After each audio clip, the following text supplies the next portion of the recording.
the Inside Tea session. This is, numberless. Today, every LOB conducts every month 1, 2, or 3 programs. And believe me, we have 7 LOBs. And every LOB has at least hundreds of processes. So this is how we run Inside Tea. And the last one is all about SEED program, wherein we do education. As I said, you pay, you pass, we reimburse to you. Today we have close to 26 professional undergraduate, graduate programs which people take in Wipro BPS. I'm talking about only the sister concerns of Wipro Limited, Wipro BPS, which has 35,000 people employing across these 30 centers. So journey so far, this is my last slide. It's been fantastic. Are we done yet? No. In the next 1 year, we are going to take this to the next level, wherein we are going to relate all that I do with the competency framework, because we have a framework in place. Thank you so much for your time and your patience. Good evening, ladies and gentlemen. We are representing second team from Engineers India Limited, and my team comprises of Shri Gaurav Katyal, who is with me here. He is Deputy Manager HR. Shri Manohar Singh, he has not been able to join us today because of ill health, and myself, Divya Gupta. The building capability for future HR challenges, best practice that we have chosen here is performance contracts for enhancing organizational success. At the onset, I would like to start with a quote by late Dr. APJ Abdul Kalam. To succeed in your mission, you must have single-minded devotion to your goal. This quote encapsulates the entire idea of performance contracts. We will give you a brief background of the genesis of performance contracts. The idea of performance contracts was mooted by Department of Public Enterprises. It is a nodal department of Government of India through which Government of India exercises direct control on all the central public sector enterprises. Engineers India Limited, being a central PSU, is under direct control of Government of India. What DPE does is, it sets targets, annual targets at the start of the year, which each public sector undertaking has to complete, and at the end of the year, the targets are evaluated using a model performance contract. The best method that performance contracts utilize is the balanced scorecard method for performance evaluation. The robustness of this method lies in the fact that it does not only give emphasis to the financial performance of an enterprise, but it also focuses on non-financial performance of an enterprise. So we at Engineers India Limited, we have successfully implemented the performance contract method for evaluation of performance in the HR division, and now we are in the process of getting it done for other divisions as well. So basically, what is a performance contract? A performance contract is a measurement tool which outlines the detailed key performance indicators for each division at start of the year, and then measures it in end of the year. This is done in a time-bound manner. So this idea of a SMART goal is adhered to. The 4 perspectives that are used in performance contracts are operational perspective, which is being given a weightage of 40%, then process perspective, which is also given a weightage of 40%, financial perspective given a weightage of 15%, and HR perspective given a weightage of 5%. So these annual targets are split into quarterly targets, Q1, Q2, Q3, and Q4. This is how a model performance contract looks like. For each quarter, we have key performance indicators or key process indicators with a proper correlation and weightage given to them, which are annually compiled, and they are categorized in these categories: operational perspective, process perspective, financial perspective, and HR perspective. Now I would invite Shri Gaurav Katyal to take forward the presentation. Thanks, Divya. Thanks for throwing enlightenment on what performance contract looks about. I'm just here to, I'll just take another minute of yours and just throw light on what scoring chart looked like. A scoring chart for an excellent CPSE looks in the grade of 1 to 1.5, very good 1.5 to 2.5, 2.5 to 3.5 they are good, 3.5 to 4.5 satisfactory, and if 4.5 to 5 they are poor. Now, how the valuation is done? Evaluation is done on the quarterly basis. It is done 5 times in a year, first for quarter 1, then quarter 2, then half yearly, which is combining quarter 1 and quarter 2 both. Then you go to the third quarter, and then the final quarter, all the quarters together. These evaluation reports are submitted to the head of the departments and the verticals. Just to explain a basic idea, I am taking a draft model of an HR division. It consists of 4 verticals. One is HRD, second is ER, it is employee relation, third is training and development, and fourth is CA and CSR, corporate affairs and CSR. These are the 4 verticals that HR department consists of. I'm just sharing a draft model of a score that is being calculated for on an annual score, which shows that corporate affairs has scored 1.5, which is very good. Employee relation 2.25, HRD 1.38, they are excellent, and training and development is 1.22. Just to throw a light on how 2.25 of employee relations has been worked out, this is a model performance matrix that has been derived. You can see the key performance indicators, operational, process, financial, and HR. All the perspectives have been given some, criteria have been given, some defined operational perspective have been defined in that. We have defined 2 perspectives in operational. The weightage given is 40%. You can have n number of perspectives, that is not a problem, but just to make a matter simple and just to understand the maths behind it, we have taken only 2 in consideration. 40 is there, we are divided into 20-20 each. We have set the targets. Like for EROP1, you can see that target, if it's achieved on 30th June 2014, you get a rating of excellent. In 39-2014, you get very good. An achievement target, we have seen 39-2014. So that means they have fallen in the category of very good. Taking the weightage into the account, they have scored an evaluation of 0.4. Based on this, all the perspectives are being calculated on their ratings and the target and the achievement that they have taken for that financial year, a quarterly basis and then in the total. The grand total is 100, and you can see the total that for ER is coming is 2.25. Now what the benefits and impact it has on an organization and its success. PCs are related to the MOE targets, which determine the company's performance, which in turn affects verticals-wise employees' performance. Of course, if you have in your mind, you are bounded by a contract in which you have to perform and you have to deliver within time, of course you'll do that within time, and that will in turn benefit the company's rating, which in turn benefit the PRP of the company. And of course, this helps in achieving the target in a time-bound manner. You can help by identifying the cost-cutting measures, taking in the we have some financial perspectives also. In financial perspectives, we try and determine how can the cost-saving methods be implemented, like energy-saving methods. We are generally implementing in all the PSUs. Same we are also implementing in our organizations. So accordingly, they identify the avenues, area of growth, sustainability for enterprises for making it competitive in the changing business scenario.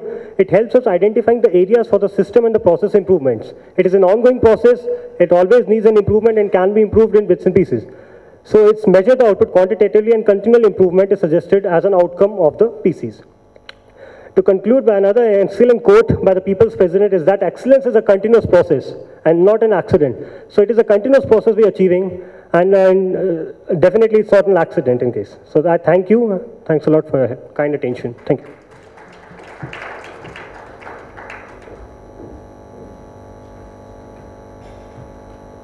Thank you, sir. Thank you, ma'am. Our 4 presentators are from Octane, led by Ms. Megha Gupta.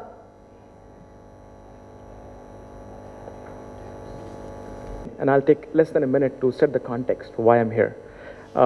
This team is here from my HR team. Megha Sen is here, she's the HR lead. Anindita is one of our interns who went through this program. I see some shifts around us. The employability factor. As a young company, we're looking to hire talent, onboard talent. But as a young company, you cannot put a lot more money on the table. So there are issues we're grappling with. At a national level, we have to create 15 million jobs every year. But there's a gap between, most of you are from HR background. You know, when you go to hire, what do you see? You have a lot of people that will apply for the jobs, but the employability factor is very low. In that context, by accident, we stumbled upon this beautiful program called internship at Octane. And I'm going to just set the context about the company.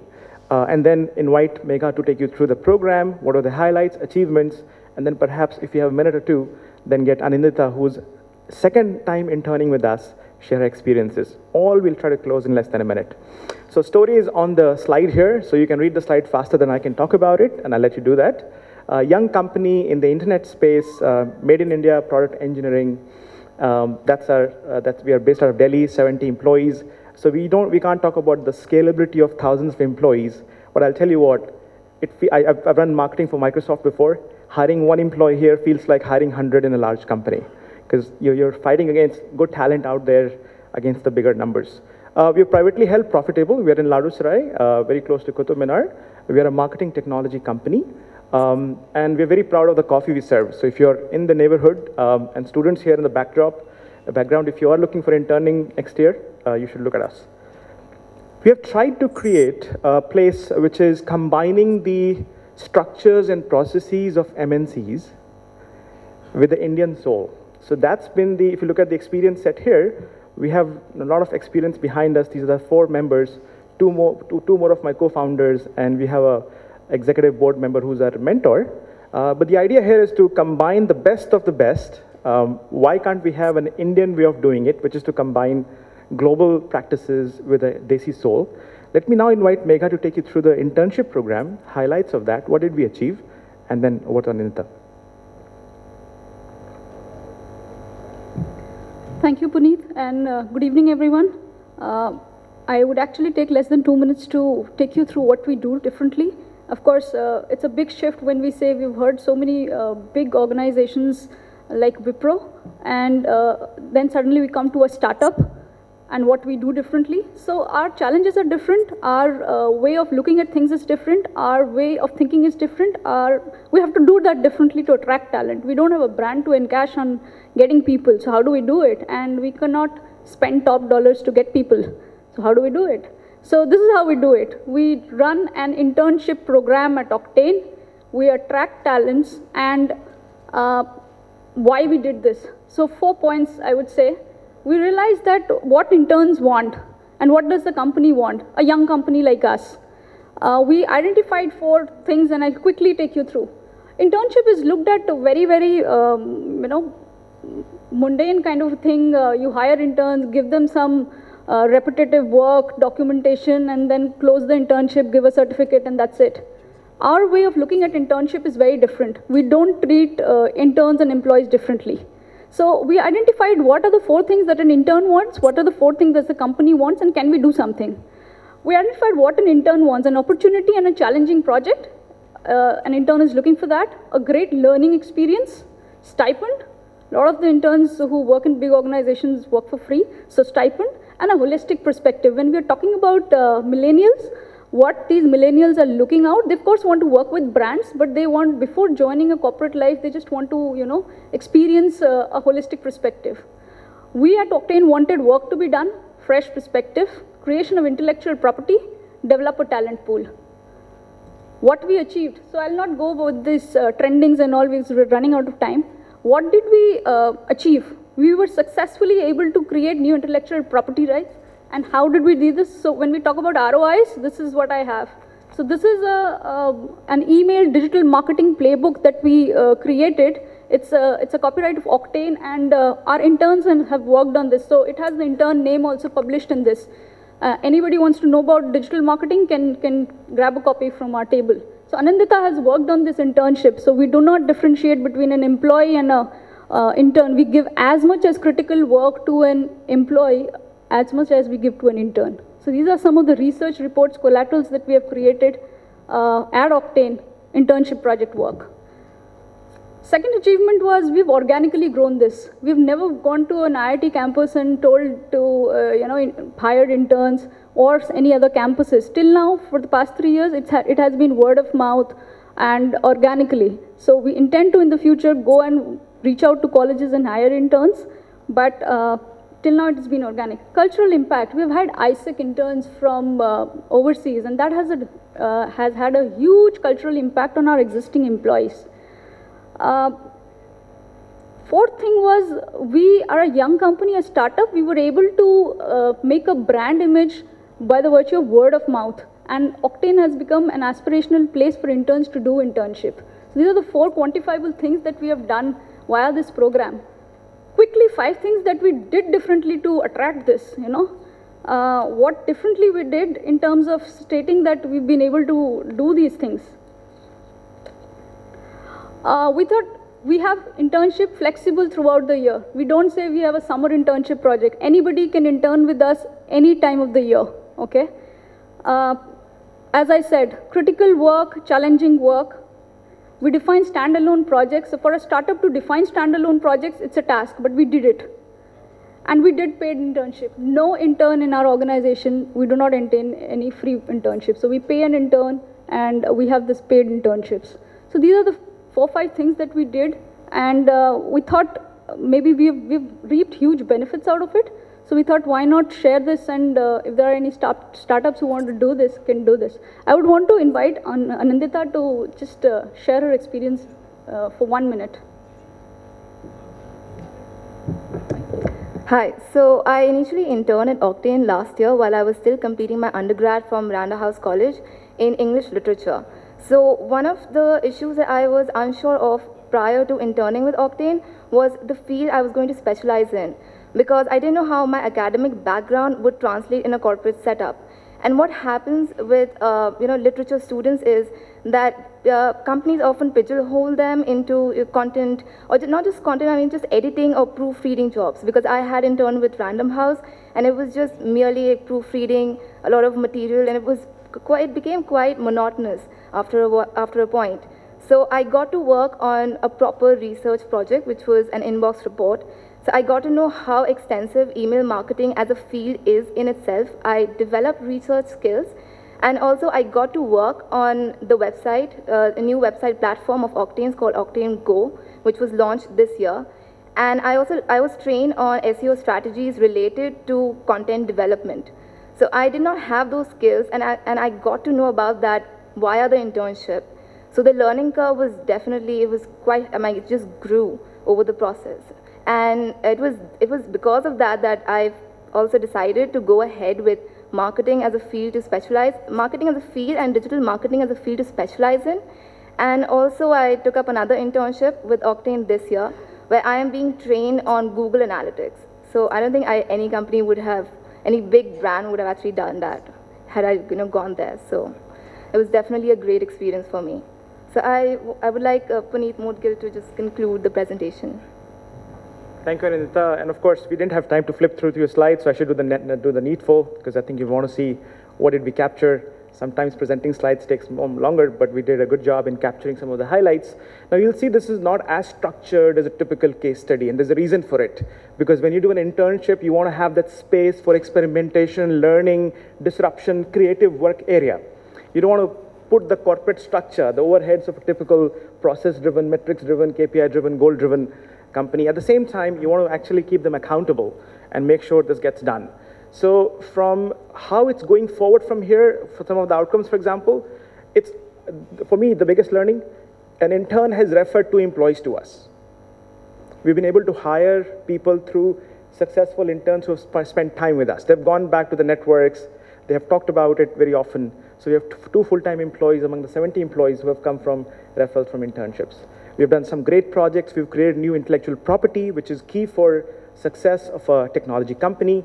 And I'm here to sort of talk about that and share that with you. I'm sure you have a lot of questions and you would love to know more about how to intern at Octane. We have a YouTube channel where you can get 4 or 5 videos of last few years of internship experiences. People who have interned at Octane, what have they said? Drop us an email if you're interested, and I'm sure you'll have follow-up questions, and I'll stop here and take them if you have on our project so far. I'm sorry, this is not the typical case study format you would be used to evaluate us against the big brands around us, but please bear with us because this program needs that unstructured approach. Thank you.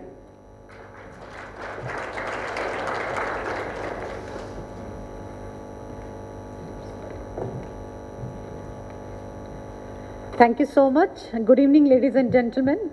First of all, we would like to give a big round of applause to all the participant teams.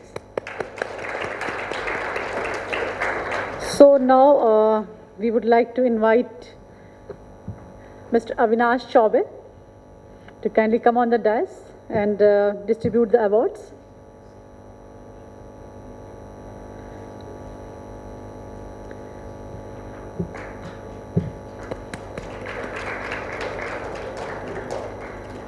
So So we have received around 20 presentations over here, and we have evaluated in the Delhi Management Association office. And we had a jury who have taken the presentation. And now we would like to announce the first winner.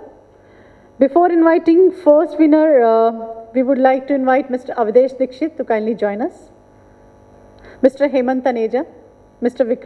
Vikramjit Singh, so please kindly join us here. And the first prize goes to none other than Wipro. So I request Gunjan, Jasmine, please come here.